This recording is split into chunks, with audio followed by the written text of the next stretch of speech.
저는 오늘 여러분들에게 하나님의 심판에 대해서 말씀을 드리려고 합니다. 우리가 하나님을 믿는다면 반드시 우리 안에 하나님이 심판하신다는 것에 대한 믿음이 있게 되어 있습니다. 모든 사람은 그 삶의 마지막 순간이 하나님의 심판입니다. 히브리서 9장 27절에 한 번 죽는 것은 사람에게 정해진 것이요 그 후에는 심판이 있으리니 라고 말씀했습니다. 그러므로 하나님의 심판이 있음을 아는 것, 믿는 것은 대단히 중요합니다. 온 세상도 마지막은 심판입니다. 오늘 시편 82편 1절에 보면 하나님의 법정이라는 표현이 나옵니다. 하나님이 하나님의 법정에 나오셔서 신들을 모아들이시고 재판을 하셨다. 이 역사의 맨 마지막에는 하나님의 심판이 있습니다. 이 하나님의 심판을 믿는 사람에게는 뚜렷한 특징이 세 가지가 있습니다. 그러므로 여러분이 진짜 하나님의 심판을 믿는지 안 믿는지 스스로 알 수 있습니다.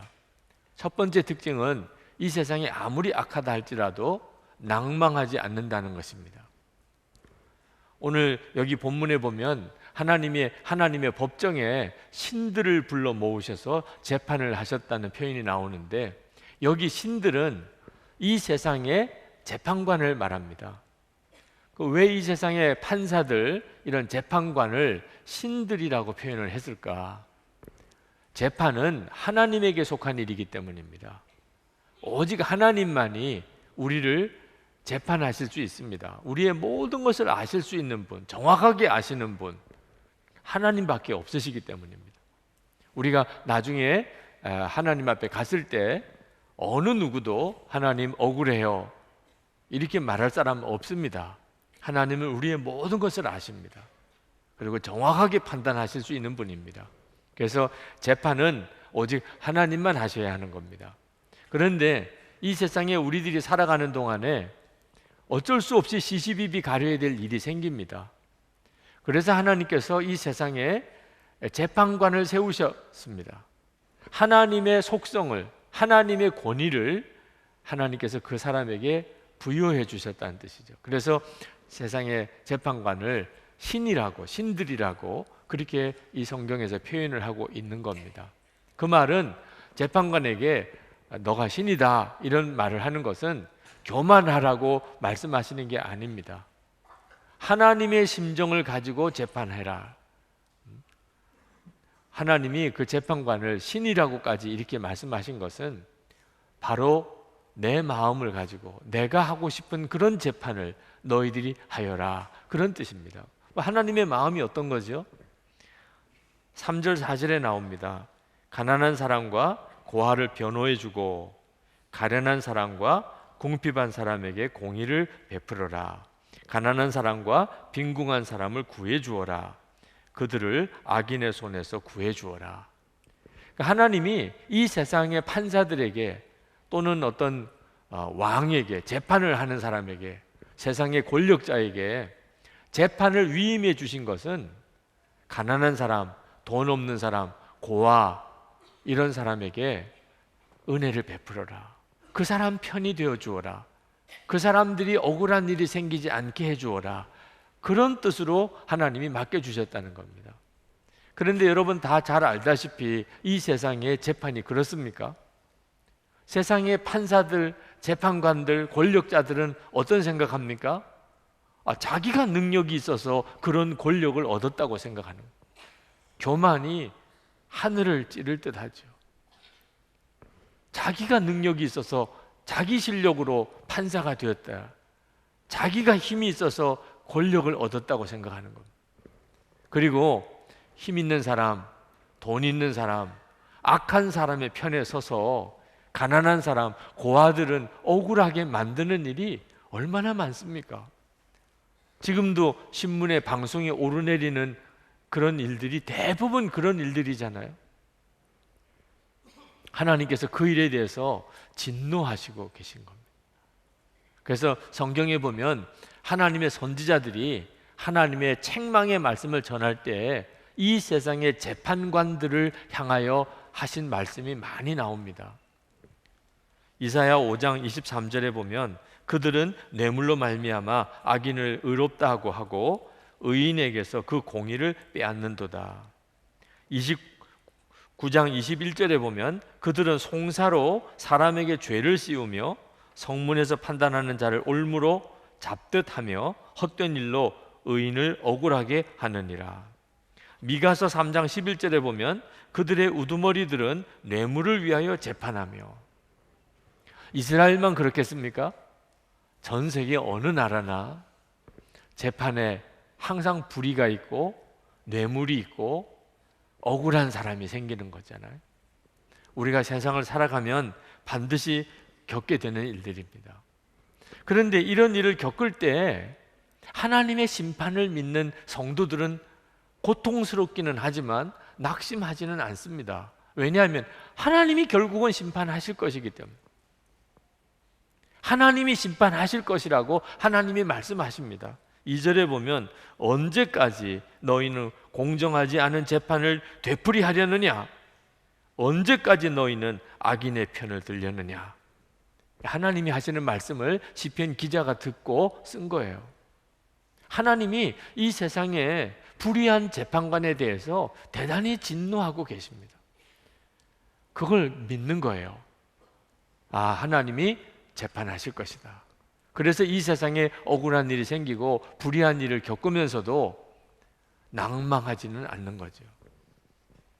5절에서 7절까지 보면 그러나 그들은 깨닫지도 못하고 분별력도 없이 어둠 속에서 헤매고만 있으니 땅의 기초가 송두리째 흔들렸다.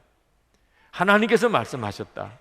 너희는 모두 신들이고 가장 높으신 분의 아들들이지만 너희도 사람처럼 죽을 것이고 여느 군주처럼 쓰러질 것이다. 재판관들이 기고만장하고 교만하지만 사람이다. 하나님이 선언하셔. 너도 똑같은 사람이다. 내가 신적인 권위를 너에게 주기는 했지만 너도 똑같은 사람이야. 너도 죽는 거야. 그리고 너도 내 앞에 와서 재판을 받는 거야. 그래서 우리가 세상에 불의한 일을 보고 악한 재판관들을 볼 때 우리가 하나님께 기도하는 겁니다. 하나님, 하나님께서 재판해 주십시오. 그 믿음이 있으니까 우리가 흔들리지 않는 거죠.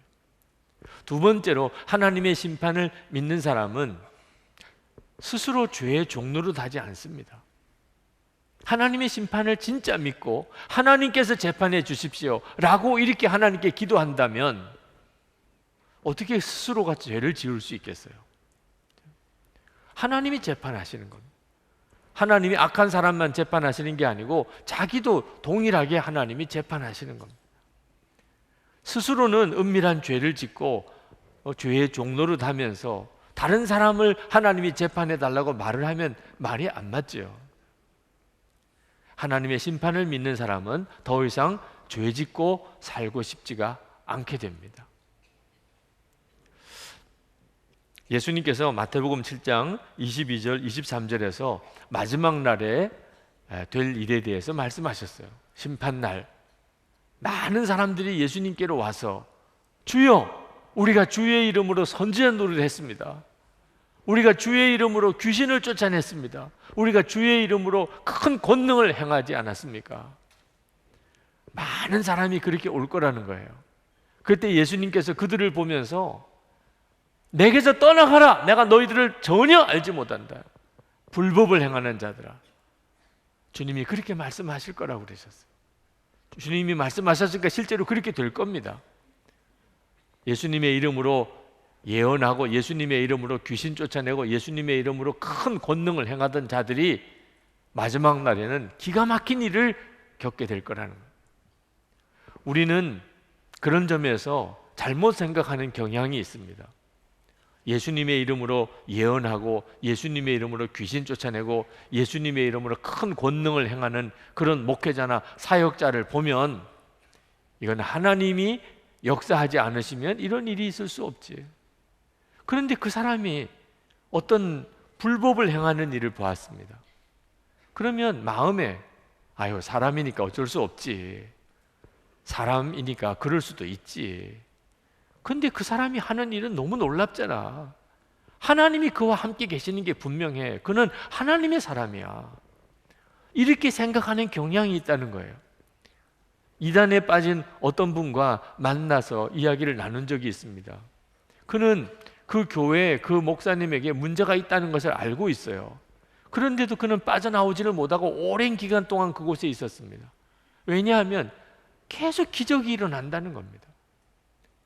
하나님이 함께 하지 않으면 어떻게 그런 일이 있을 수 있겠냐.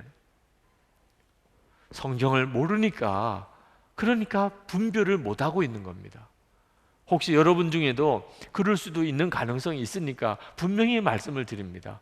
아무리 그가 큰 권능을 행하고 아무리 큰 기적을 그가 행한다 하더라도 그가 불법을 행하는 일이 있음을 보았다면 그러면 떠나셔야 합니다.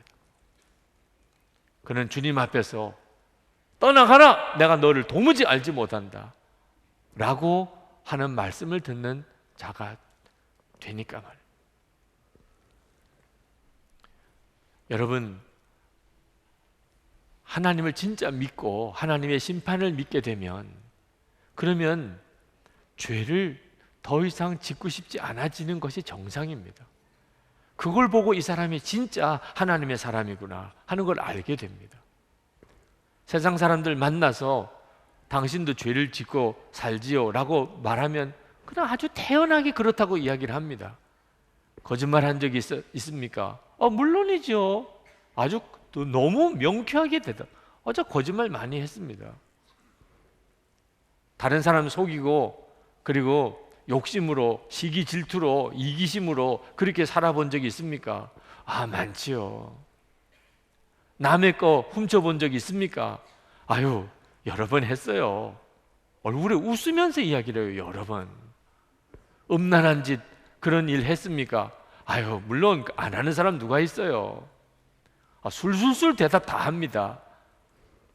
자기가 그런 도둑질도 하고 거짓말도 하고 음란한 일도 하고 욕심도 부리고 싸우기도 하고 다 했다고 이야기해요. 마음에 가책이 없어요.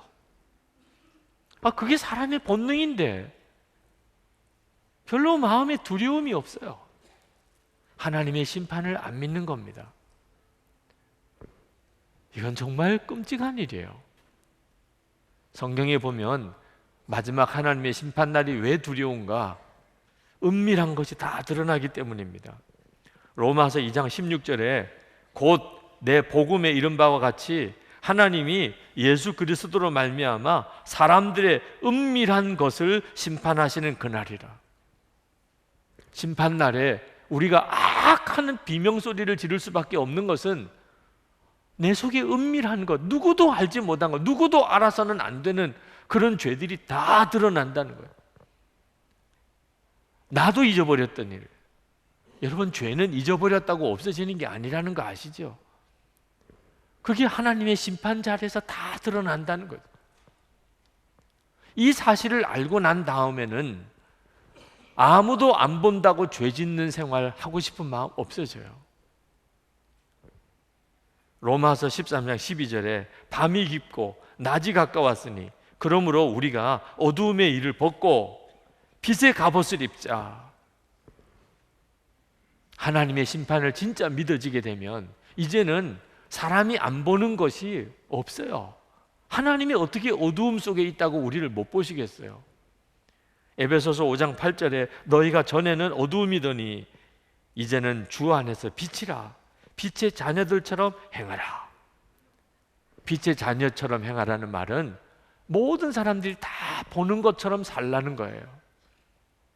이렇게 빛의 자녀가 된 사람은 비로소 하나님께서 재판해 주십시오. 이렇게 기도할 수 있는 사람입니다. 세 번째로 하나님의 심판을 믿는 사람은 남을 판단하지 않습니다. 이건 대단히 중요한 특징이에요. 왜? 이 판단하고 재판하는 일은 하나님만 하시는 일입니다. 우리가 남을 판단하지 못하는 이유는 우리가 정확하게 알 수가 없기 때문입니다. 우리는 사람인지라 그 사람이 잘못한 것처럼 보이지만 그 사람에게 어떤 사정이 있는지 어떤 문제가 있는지 우리가 도무지 알지 못합니다. 그건 하나님만 아시는 것이죠. 그래서 하나님은 우리에게 신신당부하십니다. 너는 판단하지 마라. 재판하는 것은 하나님의 자리를 내가 강탈하는 것입니다. 야고보서 4장 11절부터 이렇게 말씀합니다. 형제들아, 서로 비방하지 말라. 내가 만일 율법을 판단하면 율법의 준행자가 아니요 재판관이로다. 입법자와 재판관은 오직 한 분이시니 능히 구원하시기도 하시며 멸하기도 하시느니라. 너는 누구이기에 이웃을 판단하느냐? 하나님을 믿는 사람은 이 말씀을 잊을 수가 없어요. 너는 도대체 누구길래 남을 판단하느냐? 하나님의 권위를 내가 강탈해 오는 거예요. 가장 무서운 죄입니다. 판단하고 재판하는 일은 하나님만 하시는 거예요. 믿음이 좋다는 그리스도인들 중에 옳고 그른 거 시시비비 따지기를 좋아하는 분들이 있으세요. 이분들은 믿음이 좋은 게 아닙니다. 똑똑한 거예요. 똑똑하면 그러면 옳고 그른 거 따지는 것이 좋지요. 그 사람에게는 그게 능력이니까. 남을 판단하고 그리고 남을 정죄하는 일. 오늘 여기 있는 사람들 중에 그런 마음에 이 죄를 안 짓는 사람 아무도 없어요. 그게 우리들의 악한 본성이에요. 저에게 있어서 가장 힘든 일, 제 자아를 처리하는 데 있어서 가장 힘들었던 일이 이 판단하고 정죄하는 죄입니다. 몰라서 그런 거예요. 그게 얼마나 심각한 문제인지를 몰라서. 누가복음 6장 37절에 예수님께서 말씀하셨어요. 비판하지 말아라. 그리하면 너희가 비판을 받지 않을 것이요. 정죄하지 말라. 그리하면 너희가 정죄를 받지 않을 것이요. 용서하라. 그리하면 너희가 용서를 받을 것이요. 우리가 어떤 사람을 비판하면 하나님은 꼭 그 비판으로 여러분을 비판하시고, 여러분이 누구를 정죄하면 여러분의 그 정죄했던 것으로 여러분을 정죄하신다. 만약에 여러분이 누구를 용서하면 하나님이 그 용서한 것으로 여러분을 용서하신다. 그 다음에 38절에 보면 너희가 헤아리는 그 헤아림으로 너희도 헤아림을 도로 받을 것이니라. 우리가 한 대로 하나님이 하시는 거예요. 그러니까 하나님의 심판에 대해서 우리가 한마디 토를 달 수가 없어요. 내가 그렇게 비판하고 내가 정죄했고 내가 용서했으니까 그대로 내가 받는데, 한 걸음 더 나아가서 이렇게 말씀합니다. 후이 되어 누르고 흔들어 넘치도록 하여 너에게 안겨주리라. 여러분, 이 말씀은 축복의 말씀이 아닙니다. 내가 누구를 비판했어요. 그러면 하나님이 후이 되어 누르고 흔들어 넘치도록 내게 안겨줘요. 내가 누구를 한마디 비판해서 그럼 하나님은 100배로 나에게 갚아줘요. 복이죠, 그게. 이건 정말 끔찍한 일이죠. 내가 누구를 비판했어요. 내가 누구를 정죄했어요. 그러면요, 하나님이 후이되어 누르고 흔들어 넘치도록 내게 갚아주니 이건 진짜 끔찍한 일이죠. 근데 내가 누구를 용서했어요. 그러면 하나님이 후이되어 누르고 흔들어 넘치도록 해서 내게 갚아줘요. 이건 진짜 복이죠. 그러니 여러분, 비판하고 싶은 마음 들겠어요? 이걸 알고 나면? 내가 비판하면 하나님이 만배로 내게 되돌려줘요. 내가 용서하면 하나님이 또 만배로 내게 되돌려줘요. 여러분, 어떤 쪽을 택하시겠어요? 우리가 남을 판단하고 정죄하지 않는 것은 하나님께서 재판하시는 것을 알기 때문입니다. 그걸 믿지 못한다면 아마 우리는 억울해서 그냥 속이 터져 죽겠지요. 여러분, 잘못하는 사람 많고 중간에 문제가 있는 사람 있어도 우리가 할 일은 사랑하는 거예요. 이게 예수 믿는 사람의 핵심입니다. 그리고 하나님이 재판하실 것을 진짜 믿는 거예요. 하나님의 심판이 분명히 있습니다. 하나님의 심판은 두려운 거예요. 그런데 이 하나님의 심판을 면제받는 사람이 있습니다. 예수 믿는 사람입니다. 이것을 알고 나면 예수 믿는 것처럼 복된 일이 있을까 싶어요. 하나님의 심판을 정말 알고 나면 비로소 예수 믿는 복처럼, 예수를 믿었다는 복처럼 이게 큰 게 있을까 싶습니다. 하나님의 심판에서 면제돼요.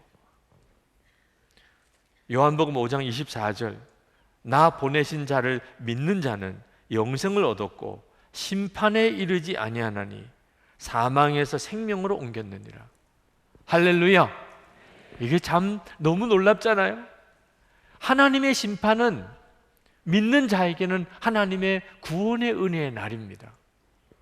이스라엘 백성이 애굽에서 건짐을 받을 때, 그때 애굽 사람들에게 10가지 재앙을 내렸습니다.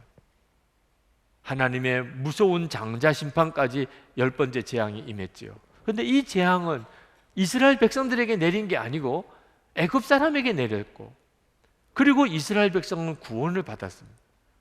애굽 사람에게는 심판의 날이었고 이스라엘 백성들에게는 구원의 날입니다. 요한계시록에 보면 7 나팔의 재앙과 7 대접의 재앙이 나오는데, 역시 그것도 마찬가지로 하나님을 잘 믿는 성도들이 환난과 핍박을 견디면서 믿음을 지켰던 그 성도들을 구원하는 날이에요. 그 성도들을 핍박하고 환난을 주었던 적그리스도와 거짓 선지자들이 그 재앙을 당하는 겁니다. 그러므로 하나님의 심판의 날은 동시에 성도들에게는 구원의 은혜의 날입니다. 이건 엄청난 은혜잖아요. 그런데 문제는 어떤 사람들이 과연 이런 은혜를 받느냐 하는 겁니다. 교회 나오기만 하면, 세례를 받으면요, 집사 정도는 되어야? 그렇지 않습니다. 그건 정말 성경을 잘 모르시는 거예요. 여러분이 하나님의 심판을 받지 않고 오히려 그날은 구원의 은혜가 임하는 날이 되는 이 복은 예수님과 여러분이 정말 연합한 사람일 때, 예수님과 친밀히 동행하는 사람일 때, 여러분이 예수님 안에 거하고 예수님이 여러분 안에 거하는 바로 그런 사람일 때, 이게 예수를 믿는 거예요. 이 사람이 구원받은 사람이에요. 이 사람에게는 심판이 임하지 않아요. 로마서 8장 1절을 한번 보실까요? 그리스도 예수 안에 있는 자에게는 결코 정죄함이 없나니. 예수 믿으면 더 이상 심판이 없고 정죄가 없다고 말하는 유명한 근거가 되는 구절입니다. 그런데 이 성경을 자세히 보세요. 그냥 예수 믿는다고 말했습니까? 누구든지 그리스도 예수 안에 있는 자에게는. 그래서 여러분에게 이 시간에 다시 한번 확인하고 싶은 거예요. 오늘 주일 예배 드리러 오신 여러분, 겉으로는 다 예수를 믿는 사람처럼 보이지만 그리스도 예수 안에 있는 사람입니까? 여러분은 여러분 자신이 그리스도 예수 안에 있는 사람이라고 그렇게 말할 수 있습니까? 대답하실 수 있어야 돼요. 그리스도 예수 안에 있는가? 내가 예수님 안에 있으면 예수님은 내 안에 거하시겠다고 요한복음 15장 4절에 약속하셨어요. 내 안에 거하라, 나도 너희 안에 거하리라. 예수님과 우리 사이는 내가 예수님 안에 있고 예수님은 내 안에 있는 그 관계예요. 요한일서 2장 28절에 우리 주님 재림이 오실 때, 그때 담대함을 얻는 자가 누군지에 대해서 말씀합니다. 자녀들아, 이제 그의 안에 거하라. 이는 주께서 나타내신 바 되면 그가 강림하실 때 우리로 담대함을 얻어 그 앞에서 부끄럽지 않게 하려 함이라. 여러분, 우리 주님 재림에 오실 때, 그때 심판의 날 우리가 두려워하지 않고 부끄럽지 않고 담대할 수 있는 사람이 누굽니까? 자녀들아, 그 안에 거하라. 여기 자녀들아 그랬어요. 그러니까 이 말씀은 예수 믿는 사람에게 하신 이야기예요. 자녀들아, 예수 믿는 사람에게. 그런데 예수 믿는 자녀들 중에 이제 그의 안에 거하라, 아직도 예수님 안에 거하지 않고 교회만 왔다 갔다 하면서 겉으로만 예수 믿는 사람인 이들이 있다는 뜻이에요.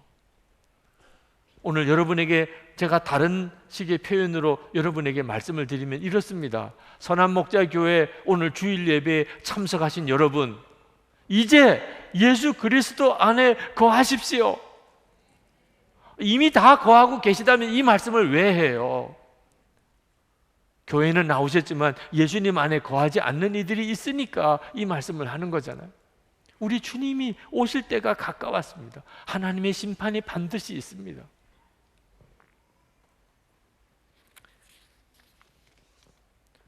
세상은 하나님의 심판을 믿지 않습니다. 그래서 지금도 여전히 불의한 일은 계속되고 있습니다. 억울한 사람 너무 많습니다. 왜 하나님은 심판하지 않으시는 거죠? 왜 악한 사람이 그냥 활개치고 다니게 그냥 내버려 두시는 거죠? 하나님 말씀하셨어요. 하나님이 구원할 자를 한 사람도 빠지지 않고 다 구원하시려고 하나님의 심판을 미루고 계신 거예요. 여러분, 우리 가족 중에도 아직도 구원 못 받은 사람이 있잖아요. 지금 이 땅에는 예수님에 대해서 한 번도 들어보지 못한 족속이 여전히 있다고요. 그래서 하나님께서 복음이 모든 족속에게 전해지고 우리 주변에 구원해야 될 자들에게 복음이 전해서 그들이 주께로 돌아올 때까지 주님은 심판을 미루고 계세요. 바로 그 기간 동안의 성도의 고난이 있는 겁니다. 하나님의 심판을 미루시기에 성도들은 이 세상에서 불의한 세상 가운데서 고통을 당하는 거예요. 그러므로 여러분이 고통을 당할 때 그냥 힘들다, 괴롭다, 왜 하나님 왜 내버려 두시냐고 하지 말고,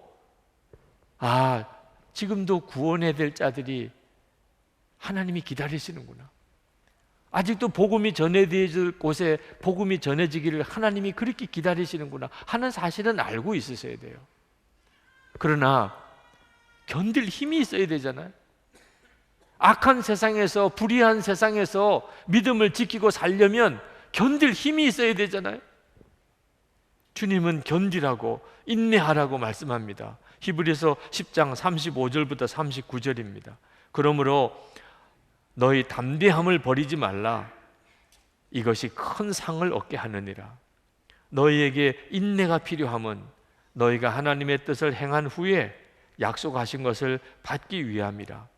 잠시 잠깐 후면 오실 이가 오시리니 지체하지 아니하시리라. 나의 의인은 믿음으로 말미암아 살리라. 또한 뒤로 물러가면 내 마음이 그를 기뻐하지 아니하리라 하셨느니라. 우리는 뒤로 물러가 멸망할 자가 아니요 오직 영혼을 구원함에 이르는 믿음을 가진 자니라. 여러분, 성도들에게는 불의한 세상 가운데 믿음을 지키고 견딜 힘이 필요합니다. 근데 이 힘이 도대체 어디서 오지요?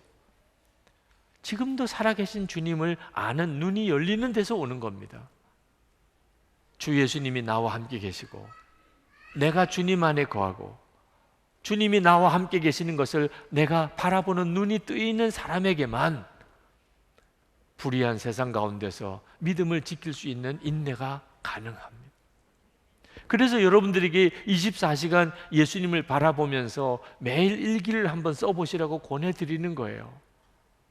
여러분, 매일 주님을 생각하면서 한번 기록을 해보시면 여러분의 눈으로 보게 됩니다. 주님이 나와 같이 계시구나. 그보다 더 놀라운 힘은 없습니다. 그러나 여러분 중에는 여전히 하나님의 나라가 나는 여전히 막연해요, 하나님의 심판이 나에게는 진짜 믿어지지 않아요, 목사님이 오늘 그렇게 설교를 하지만 내 마음속에는 아직도 그 다 구름 잡는 이야기 같습니다. 아니 도대체 좀 믿어지게 해주셔야 하나님 뜻대로 살 거 아니에요. 하나님의 나라가 있고 하나님의 심판이 있다는 게 믿어져야, 그래야 하나님 뜻대로 살 수도 있는 거 아닙니까? 그렇게 말씀하실 분들이 있을 거예요. 안 믿어지는 걸 어떻게 해요? 저에게도 하나님의 나라가 너무 막연하고 하나님의 심판이 구름 잡는 이야기 같은 것처럼 느껴질 때가 있었으니까 그렇게 생각하시는 분들을 충분히 이해해요. 그분들에게 권해드리고 싶습니다. 하나님의 나라를 위해서 기도해 보시라. 이 시편 82편 기자는 마지막 8절에서 이렇게 기도합니다. 하나님, 일어나셔서 이 세상을 재판하여 주십시오. 온 나라가 하나님의 것입니다. 그는 하나님의 나라가 임하기를 간절히 기도했습니다. 여러분, 이 기도가 아무것도 아닌 것처럼 보일지 모르겠지만 기도를 하는 사람과 안 하는 사람이 완전히 달라집니다. 저는 우리 교회 한 2,000명 가까운 성도들과 매일 합심 기도를 합니다. 그건 하나님의 나라를 위한 기도를 하고 있어요. 우리 민족의 평화의 통일을 위하여, 한국 교회의 새로운 부흥을 위하여 그렇게 기도하고 있는데 6개월째 지금 기도하고 있습니다. 저는 기도하면서 깜짝 놀라는 체험을 합니다. 기도를 안 했으면 도대체 어떻게 할 뻔했나 하는 생각을 합니다. 기도하면서 하나님의 나라가 그전에도 안 믿은 건 아니었지만 저에게 있어서는 너무나 놀라운 실제가 되어 가고 있어요. 하나님의 나라가 온통 저의 관심입니다. 어떻게 이렇게 분명하게 믿어질 수 있죠? 기도했기 때문에요. 예레미야 33장 3절에 보면 이렇게 말씀합니다. 너는 내게 부르짖으라. 내가 내게 응답하겠고 내가 알지 못하는 크고 은밀한 일을 내게 보이리라. 저는 이 말씀이 하나님의 나라를 위해 기도하면서 놀라우게 체험이 돼요. 너는 내게 부르짖으라. 내가 내게 크고 은밀한 일을 너에게 보이리라. 부르짖지 않는 사람은 알 수가 없다니까요. 하나님의 나라가 안 믿어지세요? 하나님의 심판이 믿어지지 않으세요? 아마 틀림없이 기도 안 하고 사실 거예요. 하나님의 나라를 위해서 한 번쯤 기도해 본 적이 있나? 주님은 말씀하셨어요. 분명히 말씀하셨어요.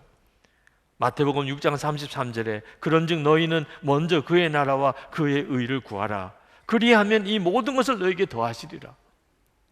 분명히 주님이 이렇게 말씀하신 것을 한두 번 들은 것도 아닌데 실제로 기도 생활은 내 답답한 거, 내 어려운 거, 내 필요한 거 하나님의 나라와 그의 의를 위하여 먼저 기도하는 일은 도무지 실천해 보지를 않아요. 여러분, 하나님의 나라를 위해서 기도하지 않는 사람은 하나님의 나라에 못 들어간다고 해도 과언이 아닙니다. 하나님의 나라가 임할 때, 정말 듣기만 하던 하나님의 나라가 임할 때 나는 하나님의 나라를 위해서 아무런 기도를 하지 않았어요. 그보다도 더 두려운 일이 있을까요? 우리 민족의 통일 곧 오겠지만 통일을 위해서 전혀 기도하지 않았어요. 그분은 기도하지 않은 통일이 얼마나 값비싼 대가를 지불해야 하는지 아마 경험할 거예요. 그때 가면 내가 기도할 걸, 우리 민족이 평화롭게 통일되기를, 전쟁 없이 통일되기를 기도할 걸, 그때는 가슴을 치면서 울 거예요. 하나님의 나라를 위해서 여러분 기도하는 게 어렵습니까? 먼저 그의 나라와 의를 위해 구하라. 여러분이 무슨 기도를 하든지 먼저 그저 하나님의 나라를 위해서 먼저 기도하는 거. 여러분, 그게 무슨 돈이 듭니까?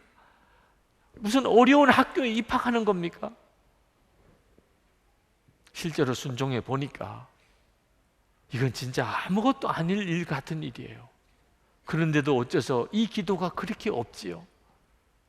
어느 날 하나님의 나라를 위해서 기도하다 보면 하나님의 백성들이 기도를 안 한다는 느낌이 꽉 들어요. 하나님의 안타까움, 너희들이 기도하지 않는다. 여러분들이 대답해 주세요. 여러분들은 정말 하나님의 나라를 위해서 기도하십니까? 하나님의 나라에 대해서 기도하면 하나님의 나라가 눈이 확 열립니다. 그건 하나님이 쏟아부어 주시는 거예요. 기도하니까 쏟아부어 주시는 거예요. 하나님의 나라가 믿어져요. 하나님의 심판이 있음이 믿어져요. 그러고는 내 판단과 생각이 완전히 다 뒤집어집니다. 밤하늘 번쩍거리는 그 네온 사인들, 이제는 내게 있어서 별로 흥미거리도 안 돼요. 이 세상에서 잘 먹고 잘 사는 거 더 이상 내게 관심도 없어요. 하나님의 나라가 진짜 믿어지고 나면 이제는 누구랑 싸우고 살고 싶지도 않아요. 아둥바둥 할 것도 다 의미가 없어져요. 보화를 발견한 농부처럼 마음이 기뻐요. 불평과 원망 더 이상 없어졌어요. 용서하고 살아라, 나눠주고 살아라. 우리 주님의 말씀이요, 가슴에 너무 이해가 돼요. 하나님의 나라에 눈이 뜨이고 나야 비로소 우리는 이 세상에 사는 동안에 하나님의 나라의 삶을 살아요. 하나님의 나라는 저기 어디 있는 영원한 성만 아닙니다. 지금 바로 이 시간, 지금 바로 여기에서 우리가 누리고 사는 실제의 나라예요. 여러분이 그 눈이 뜨여지게 되기를 축복하는 것입니다. 여러분, 오늘 성찬을 받습니다. 이 성찬은 하나님의 나라 백성들이 받는 놀라운 은혜의 회복의 시간입니다. 여러분이 하나님의 나라 백성인 것을 확증하는 시간이에요. 성찬을 받을 수 있는 믿음이 있다는 것. 예수님과 여러분이 온전히 하나라고 하는 확증이에요. 혹시 여러분 중에 목사님, 저는 아직도 그런 믿음이 없습니다, 예수님이 내 안에 계시고 내가 예수님 안에 있고 예수님과 내가 하나다, 내가 주님의 떡과 포도주를 마시면서 주님의 살과 피를 내가 마신다는 믿음이 내게는 없습니다. 그러면 여러분 지금 믿으면 되잖아요. 지금 주님이 여러분에게 지금 은혜로 역사하고 계십니다. 예수님께서 여러분과 한 몸 되기를 원하십니다. 오늘 여러분이 받아들이세요. 주님, 저는 지금까지 주님과 겉돌고 살았습니다. 근데 제가 이제는 정말 주님을 제가 받아들이기 원합니다. 제가 오늘 주님의 살을 먹고 주님의 피를 마시면서 주님과 온전히 하나 되는 이 은혜를 제가 아멘으로 받겠습니다. 오늘이 그날이 되기를 축복합니다. 그러면 여러분에게 놀라운 눈이 열리기 시작합니다. 하나님의 나라, 그 놀라운 영광이 보입니다. 하나님의 심판이 보입니다. 이 시간에 우리 성찬을 받기 전에 먼저 합심해서 기도하겠습니다. 주님, 오늘 주님의 놀라운 은혜 안에 제가 들어가기를 원합니다. 주님의 은혜를 제가 받아들입니다. 주님의 살과 피를 먹는 이 시간 되기를 원합니다. 주님과 정말 한 몸 되어지는 자로 살기를 원합니다. 제 눈을 열어주시옵소서. 하나님의 나라가 보이게 하소서. 하나님의 심판이 분명히 믿어지게 해주옵소서. 통성으로 기도하겠습니다.